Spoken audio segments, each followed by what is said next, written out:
सबसे पहले आज देखते हैं लैम्बले ने की थी, और इसको पैथोजेनिक नेचर का किसने बताया था, या फिर पैथोजेनिक का मतलब होता है कि ये रोगजनक क्या करता है, ये रोगजनक यानी रोग को उत्पन्न कर सकता है, ये इस नेचर का होता है, इसको या फिर लॉस ने बताया था। अगर हम बात करें तो ये कैसा है, मोनोजेनेटिक इंडोपैरासाइट। मोनोजेनेटिक इंडोपैरासाइट का मतलब क्या होता है, मोनो माने वन, और इंडोपैरासाइट का मतलब पैरासाइट माने वह जीव होते हैं जो अपने भोजन के लिए किसी अन्य होस्ट पर डिपेंड होते हैं, उनसे पोषण प्राप्त करते हैं और बदले में उनको रोगी बनाते हैं।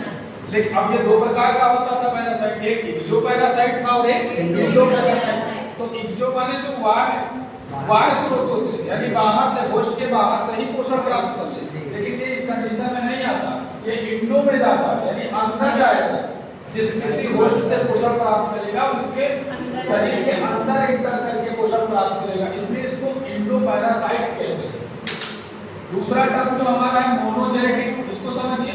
मोनोजेनेटिक का मतलब होता है कि अपनी लाइफ ये सिंगल होस्ट पे केवल डिपेंड होता है, किस पे, सिंगल होस्ट पे डिपेंड करेगा, सिंगल होस्ट, और वो कौन सा है, मैन, यानी मनुष्यों पे ये डिपेंड करेगा, और एक ही होस्ट में इसकी लाइफ साइकिल कंप्लीट हो जाती है। जो दो होस्ट में कंप्लीट करता है उसको डाइजेनेटिक कहते हैं, ठीक। डाइ जैसे मलेरिया वगैरह है या और आगे पढ़ाएंगे तो उसमें डाइजेनेटिक पढ़ेंगे। ये पाया कहाँ जाता है, प्रेजेंट इन म्यूकोसा, सब म्यूकोसा लेयर ऑफ इंटेस्टाइन, आंत में पाया जाएगा, और आंत में दो लेयर माने एक सब म्यूकोसा है, सब म्यूकोसा में से किसी एक लेयर को प्रभावित करता है और उसको इन्फेक्ट करके उसमें क्या करता है, उसके ब्लड को सक करता है, खाता रहता है, पोषण को प्राप्त करता है।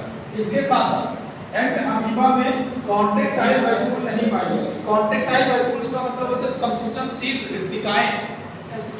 ये क्या करता है, ये किसी चीज को, जैसे कॉन्ट्रैक्टाइल वैक्यूल्स अमीबा में पाया जाता है, एंड अमीबा में नहीं होता।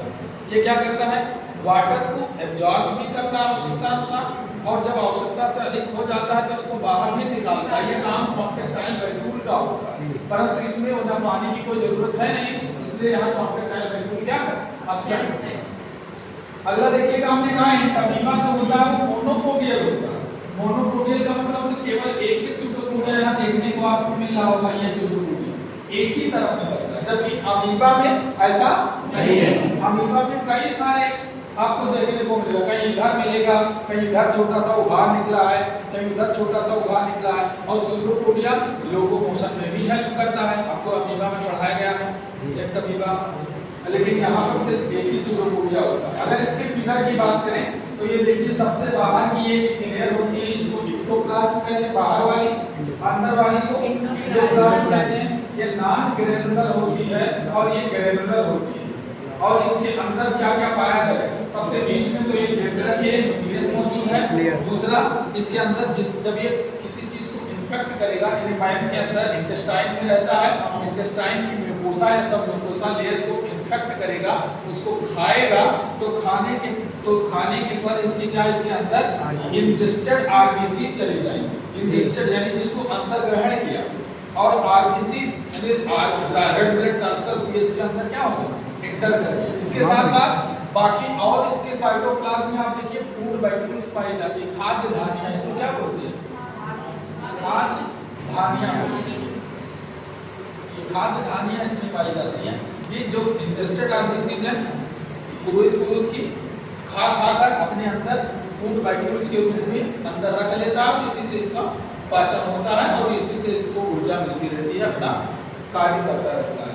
यहाँ यही हमारी पूरी स्ट्रक्चर थी। अब इसका जो है मैं आपको बताने जा रहा हूँ कैसे डिपेंड होता है।